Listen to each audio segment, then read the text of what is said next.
So August 9, 2024 కోల్కతాలో RG card అనే ఒక government medical hospital second year PG చదువుతున్న ఒక అమ్మాయి డ్యూటీ డాక్టర్గా పనిచేస్తున్న 31 ఇయర్స్ ఫీమేల్. ఆ డాక్టర్ డెడ్ బాడీ అయితే దొరికింది. ఆమె డెడ్ బాడీ దొరికింది హాస్పిటల్ బయటనో, హాస్పిటల్ చుట్టుపక్కనో, లేకపోతే పక్కనున్న కాలేజ్లోనే కాదు, తిన ఎక్కడైతే పనిచేస్తుందో అదే వర్డ్లో ఉన్న సెమినార్ హాల్లో. అండ్ ఆ రోజు తను 36 అవర్స్ రెసిడెన్షియల్ షిఫ్ట్లో ఉంది. అంటే వీళ్ళు షిఫ్ట్లో ఉండేటప్పుడు తినడం, పడుకోవడం అన్ని షిఫ్ట్లోనే చేస్తుంటారు. అండ్ అలాగే తను రెస్ట్ తీసుకోవడానికి సెమినార్ హాల్లోకి వెళ్ళింది.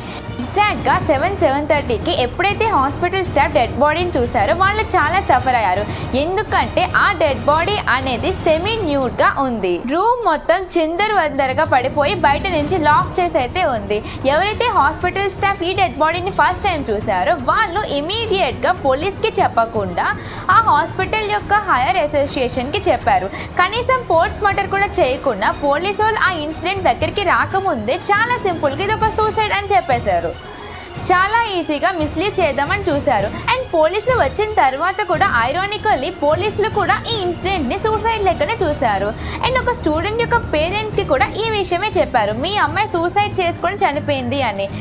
అండ్ ఇప్పుడు మీరు చూసే క్లిప్లో ఉన్నది తన పేరెంట్స్ అండ్ తన రిలేటివ్స్. 9 మార్నింగ్ వీళ్ళకి కాల్ వచ్చిన తర్వాత ఇమీడియట్గా హాస్పిటల్కి వెళ్తే వాళ్ళని ఒక 3 అవర్స్ అయితే వెయిట్ చేయించి ఎంతో రిక్వెస్ట్ చేసిన తర్వాత అప్పుడు మాత్రమే వాళ్ళ పేరెంట్స్ని డెడ్ బాడీని చూపించారు. కానీ ఈ మ్యాటర్ చాలా తొందరగానే చుట్టుపక్కల ఉన్న medical colleges and hospitals and students and doctors అందరికీ అర్థమైపోయింది. డ్యూటీలో ఉన్న ఒక ఫీమేల్ డాక్టర్ అన్ఎక్స్పెక్టెడ్గా షాకింగ్గా ఇలా చనిపోవడం ఏంటి అని. పోలీసులు ఇంకా స్టాఫ్లు దీన్ని రాంగ్ డైరెక్షన్లో తీసుకుని వెళ్తున్నారు, ఇది ఒక సిబిఐ ఎంక్వైరీ జరగాలి అని చెప్తూ ధర్నా చేయడం స్టార్ట్ చేశారు. జస్టిస్ కావాలి అంటూ కోల్కతాలో మాత్రమే కాదు, ఢిల్లీ, ముంబై, హైదరాబాద్, బెంగళూరు అన్ని సిటీస్లో ఇక ఎన్నో చోట్ల మెడికల్ కాలేజెస్ అలా స్టూడెంట్స్ అందరూ వచ్చి ధర్నా చేయడం స్టార్ట్ చేశారు. ఈ విషయంలో ఎలాగైనా జస్టిస్ కావాలి అని చెప్పి. అండ్ ఇది సూసైడ్ కాదు అని ఫస్ట్ చెప్పింది తన పేరెంట్స్. వాళ్ళు ఏమన్నారంటే తన స్పెట్స్ పగిలిపోయి తన కంట్లో స్పెట్స్ గ్లాసెస్ వెళ్ళి మొత్తం ఐస్ బ్లీడ్ అవుతుంది, ఒంటి మీద కూడా చాలా చోట్ల గాయాలు ఉన్నాయి, తన గొంతు గట్టిగా నొక్కేశారు. అసలు దీన్ని సూసైడ్ అని ఎలా అంటారు అని చెప్పేసి పోలీసు వాళ్ళని అండ్ హాస్పిటల్ అడ్మినిస్ట్రేటర్ని క్వశ్చన్ చేయడం స్టార్ట్ చేశారు. సిబిఐ ఎంక్వైరీ ఖచ్చితంగా అవ్వాలి అని చెప్పేసి రిక్వెస్ట్ చేశారు. And West Bengal CM Mamata Banerjee కూడా దీని మీద రెస్పాండ్ అయ్యారు. సిబిఐ వరకు అవసరం లేదు, పోలీస్ వాళ్ళే చూసుకుంటారని చెప్పేసి స్టేట్మెంట్ ఇచ్చేశారు. దీనితో ఈ కేసు ఇంకా స్ట్రాంగ్గా తయారయ్యింది. అసలు ఏమైంది అని మాట్లాడుకునే ముందు మీకు ఒక షాకింగ్ న్యూస్ చెప్పాలి. ఆ కాలేజ్ అండ్ హాస్పిటల్ ఎవరైతే ప్రిన్సిపల్ ఉన్నారో సందీప్ ఘోష్ రిజైన్ చేసి ఆ హాస్పిటల్ వదిలేసి వెళ్ళిపోవడం జరిగింది. అండ్ రిజైన్ చేసిన వెళ్ళిపోయిన ఒక్క రోజులోనే వాళ్ళకి వేరే గవర్నమెంట్ హాస్పిటల్లో ప్రిన్సిపల్గా పోస్ట్ కూడా ఇచ్చేశారు. అసలు ఈ మ్యాటర్ తను సూసైడ్ చేసుకుంది అని చెప్పింది ఈయన అండ్ ఇతని టీం. ప్రొఫెషనల్ డాక్టర్ అయ్యుండి, ప్రిన్సిపల్ అయ్యుండి, ఇతను ఇంట్రోగేషన్ చేయకుండా, పోస్ట్ మార్టం అవ్వకుండా ఇది సూసైడ్ అని చెప్పేసి ఎట్లా చెప్పేశారు?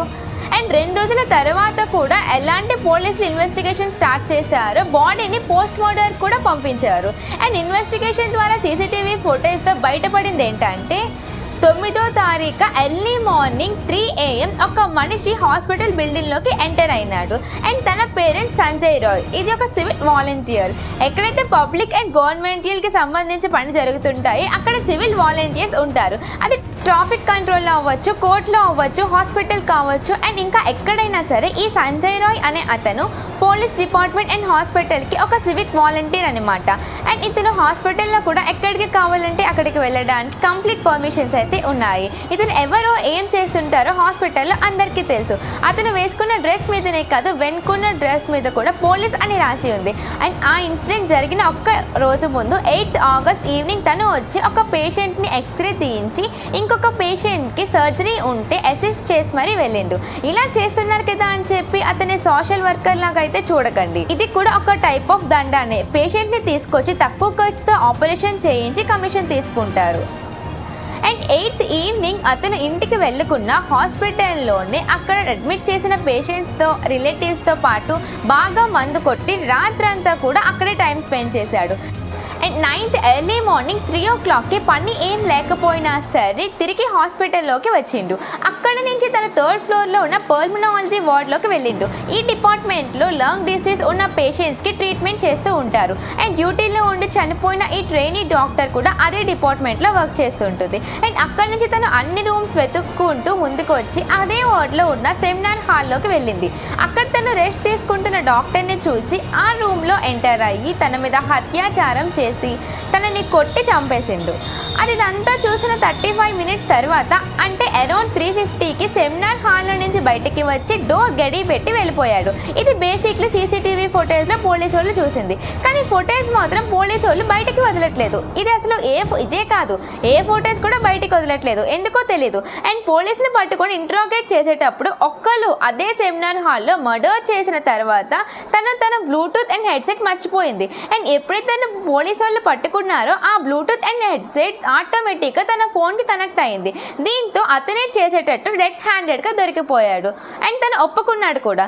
దాంతోపాటు ఇంకొక మాట కూడా అన్నాడు, మీరు ఏం చేస్తారో చేసుకోండి, కావాలంటే నన్ను చంపేయండి అని అన్నాడు.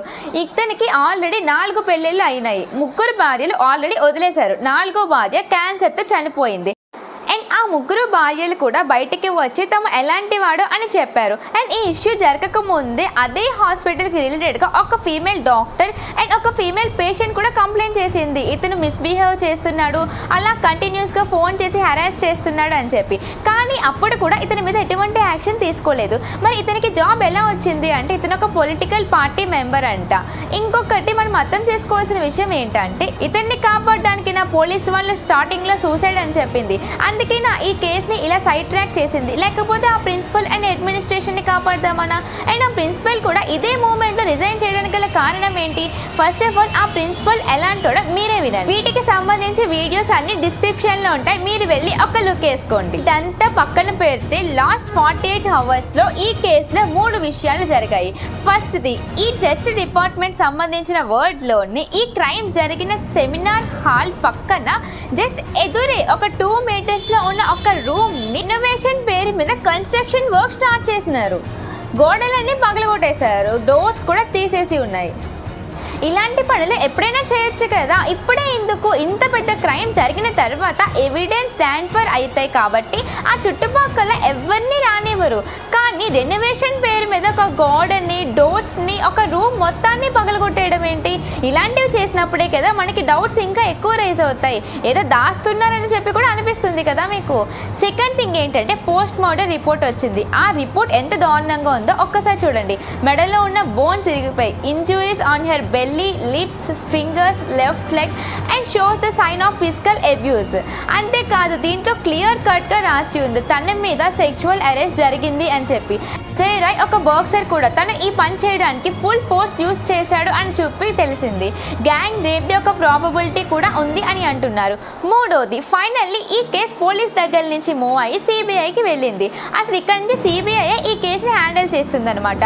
అండ్ ఈయన వెనుక సంజయ్ రాయ్ ఒక్కడే ఉన్నాడా లేదా ఎంతమంది ఉంటే అంతమంది అందరినీ బయటకి లాగుతారు. అండ్ ఇప్పుడు 4వది, ఇది బోనస్.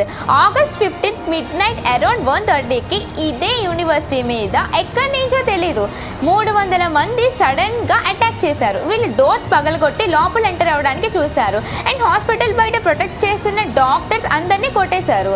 అండ్ దగ్గరలో ఉన్న girls hostel and boys hostel మీద కూడా అటాక్ చేశారు. అసలు వీళ్ళంతా ఎవరు? సిబిఐ ఇన్వాల్వ్ అయిన తర్వాత అక్కడున్న ఎవిడెన్స్ని హైడ్ చేద్దామని వచ్చినారా? అసలు ప్రిన్సిపల్ రిజైన్ ఎందుకు చేశాడు? రిజైన్ చేసిన రోజు ఒక కొత్త జాబ్ ఎలా వచ్చింది? ఎదురు రూమ్లో కన్స్ట్రక్షన్ ఏంటి? అదే ట్రైంగ్ టు హైడ్. ఈ సంజయ్ రాయ్, ఈ ప్రిన్సిపల్ వీళ్ళిద్దరైనా లేదా వీళ్ళ వెనుక ఇంకొక పొలిటీషియన్ హ్యాండ్ ఉందా దీంట్లో? ఇవన్నీ మాత్రం మనం వెయిట్ చేసి చూడాలి. అసలు ఇలాంటివన్నీ ఎందుకు జరుగుతాయో ఒక కామన్ లాంగ్వేజ్లో ఇప్పుడు మనం మాట్లాడుకుందాం. 2012లో జరిగిన నిర్భయ కేసు దగ్గర నుంచి ఈ కోల్కతాలో జరిగిన ఇప్పుడు ఈ డాక్టర్ కేసు వరకు కూడా ఈ గ్యాంగ్ రేప్స్ అన్నీ కూడా ఒక కామన్ పాయింట్స్ ఉన్నాయి. 90% ఇలాంటి పని చేసే వాళ్ళు అన్ఎడ్యుకేటెడ్, అంటే పెద్దగా చదువుకొని ఉండరు అండ్ వాళ్ళ ఏజ్ కూడా 21 to 35 వరకు ఉంటుంది. వీళ్ళందరిలో కూడా సివిక్ సెన్స్ అనే ఉండదు. నిజానికి సివిక్ సెన్స్ అనేది వీళ్ళకే కాదు, ఇండియాలో ఉన్న 70% క్రౌడ్కి లేదు. సివిక్ సెన్స్ అంటే సొసైటీలో మనం ఎలా ఉండాలో చెప్తుంది. సివిక్ సెన్స్ లేని మనుషుల కోసం కొన్ని ఎగ్జాంపుల్స్ చెప్తాను. రోడ్ పక్కన టాయిలెట్కి వెళ్తారు, అక్కడనే ఊసేస్తారు, పాన్ తీసేసి అక్కడే ఊసేస్తారు. పబ్లిక్ ట్రాన్స్పోర్ట్లో వాళ్ళకి ఇష్టం వచ్చినట్టు ఇయర్ ఫోన్స్ వాడకుండా లౌడ్ స్పీకర్లో పాటలు వింటారు.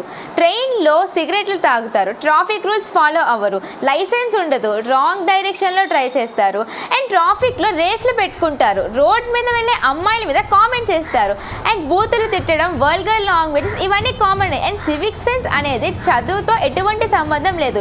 చదువుకున్న వాళ్ళు ఇట్లానే ఉంటారు, చదువు లేని వాళ్ళు కూడా ఇట్లానే బిహేవ్ చేస్తున్నారు. పిల్లోడి ఇంట్లో వాళ్ళ నాన్న ఇదే చేస్తుంటే ఆ పిల్లోడు ఇదే చూసి పెద్దయ్యాక కూడా ఇదే పనే చేస్తుంటాడు. ఏదైతే చూస్తామో అదే చేస్తాం, అట్లాగే ఉంటుంది, అట్లాగే పాన్ పరాక్ నములుతాడు, అన్నీ అట్లానే ఉంటాయి. వాళ్ళు ఇంత చదువుకున్నా సరే సివిక్ సెన్స్ మాత్రం రాదు.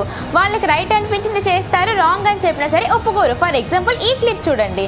ఇది కూడా సేమ్ అదే టైంలో 1 week బ్యాక్ వెస్ట్ బెంగాల్లో ఒక విలేజ్లో క్లినిక్లో ఉన్న ఒక ఫీమేల్ డాక్టర్ మీద జరిగింది. నాకు తెలిసినంత వరకు దీన్ని ఎక్స్ప్లెయిన్ చేయాల్సిన అవసరం లేదు. ఈ టాపిక్ అనేది ఒక ఇన్సిడెంట్ మాత్రమే కాదు, ఒక విక్టిమ్ గురించి మాత్రమే కాదు, ఇది మొత్తం ఇండియాలో ఉన్న సిస్టమ్ గురించి చెప్తున్నాను. ఈ సిస్టమ్ అనేది మనం చేంజ్ చేయాలి. We have to follow society that is better and safe for us and our future generation. And ఎప్పుడైతే ఒక మనిషి కామన్ సివిక్ సెన్స్ మర్చిపోయి ఒక యానిమల్ లెక్క బిహేవ్ చేస్తాడో వాడే ఇలాంటి పనులు చేస్తూ ఉంటాడు. దీంట్లో అడిషనల్గా ఆల్కహాల్ అనేది ఫ్యూయల్ యాడ్ చేస్తుంది. సో మన చేతుల్లో ఏదైతే ఉందో అది మాత్రమే మనందరం చేయొచ్చు. యాక్చువల్గా కన్క్లూడ్ చేస్తూ మీరు ఒకటి గుర్తుపెట్టుకోండి, ఈ వీడియోలో మనం మాట్లాడుతున్న టాపిక్ ఒక స్టోరీ మాత్రమే కాదు అండ్ ఒక హెడ్లైన్ మాత్రమే కాదు. ఇది ఒక brutal reality of what women face in India today. So పాత జనరేషన్ని మర్చిపోండి, మార్చడానికి కనీసం ప్రయత్నించండి. కానీ ఇప్పుడున్న జనరేషన్కి అండ్ నెక్స్ట్ వచ్చే జనరేషన్కి మాత్రం సివిక్ సెన్స్ని కొంచెం అలవాటు చేయండి. అప్పుడు మాత్రమే ఇలాంటి సంజయ్ రాయ్ వంటి మనుషుల్ని బయటికి రాకుండా మనం ఆపగలుగుతాం. ఇలాంటి ఇడియట్స్ వల్ల ఒక లైఫ్ ఇచ్చే డాక్టరే ఇలా లైఫ్ లేకుండా పోయింది. ఈ కేసు కోసం మీరేమైనా చెప్పాలనుకుంటే కామెంట్ సెక్షన్లో తెలియపరచండి.